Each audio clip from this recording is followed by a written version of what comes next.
Democratic Republic and Liberia elect new presidents. The new malaria vaccine is set to roll out. Stay tuned for the latest episode of Positive Continent News.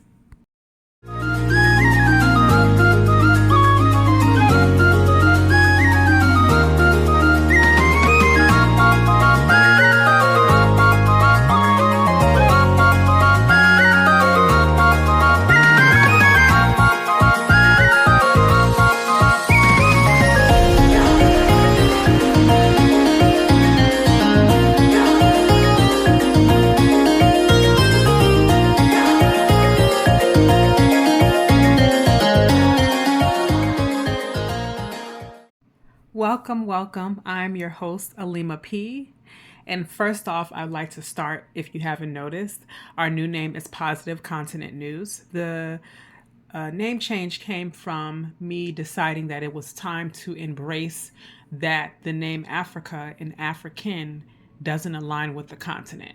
And if you've done research, you know that the name is actually a European name. So that in itself has a lot to do if you're looking at it from a spiritual level of why the continent has continued to be in the plight that it is, because we know the powers of names there, or those of us who have grown up within those cultures.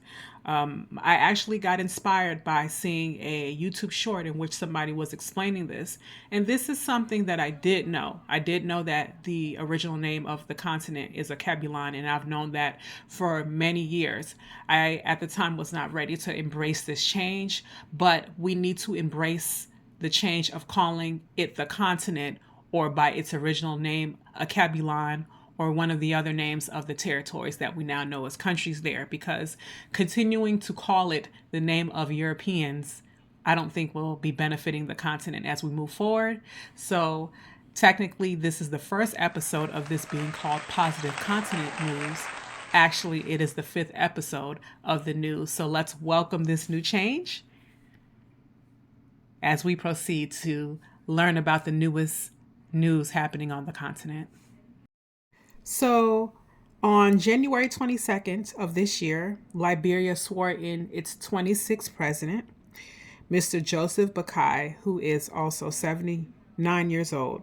He's the country's oldest head of state. So he has taken over after winning the majority vote from former President George Weah, who's also a former footballer and Hall of Famer.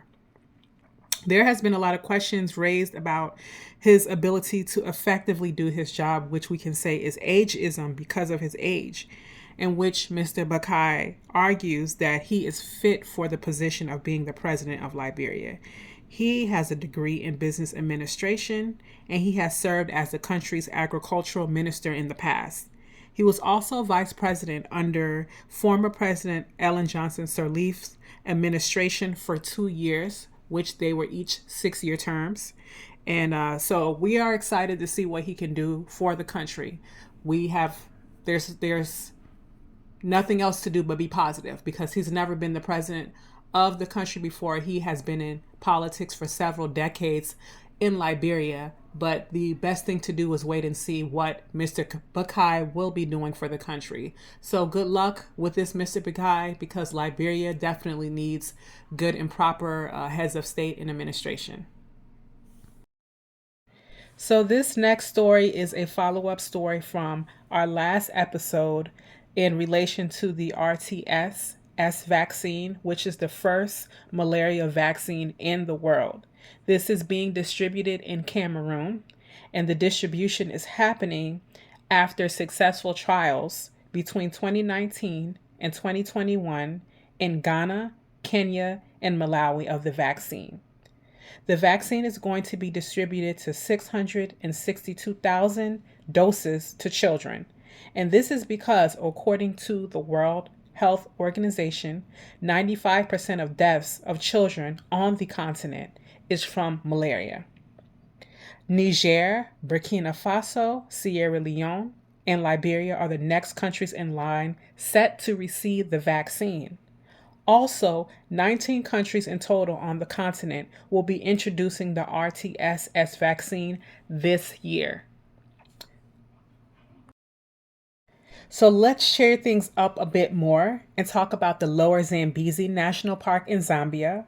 who has an all-women anti-poaching team that they actively recruit.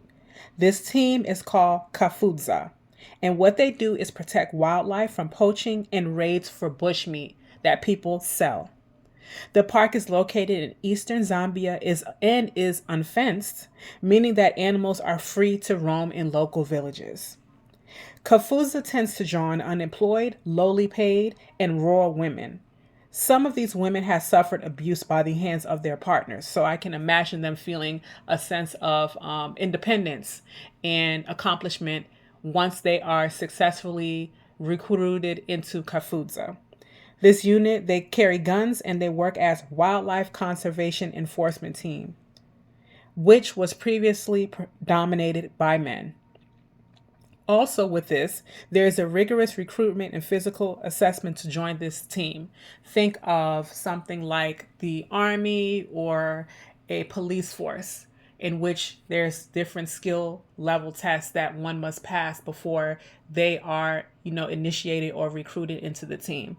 Amazing news to hear. Keep doing what you're doing, women of Kafudza and people of the Lower Zambezi National Park Wildlife Enforcement Team. Our last story of today comes from the Democratic Republic of Congo, affectionately known as DRC in English, in which they elected their current president for a second 5-year term. His name is Felix Tshisekedi, and the elections were held in December of last year. His running mates also included the Nobel Peace Prize winner, Denis Mukwege, who won the prize due to his work with women and sexual violence of war. So Felix Tshisekedi was elected with a 73% vote in his favor. I believe what helped to win the crowd over was his promise to lower school fees and to create new jobs. Despite opinions of foul play and a rigged election, I would encourage people to see what he can do. If he doesn't do anything, hopefully this will be his last term, but let's see what he can do with this second term, and we're going to keep it positive on that note. So you all have a great day or evening, and I hope to see you soon. Once again, I'm your host, Alima P., and thank you for listening to Positive African News. Be well.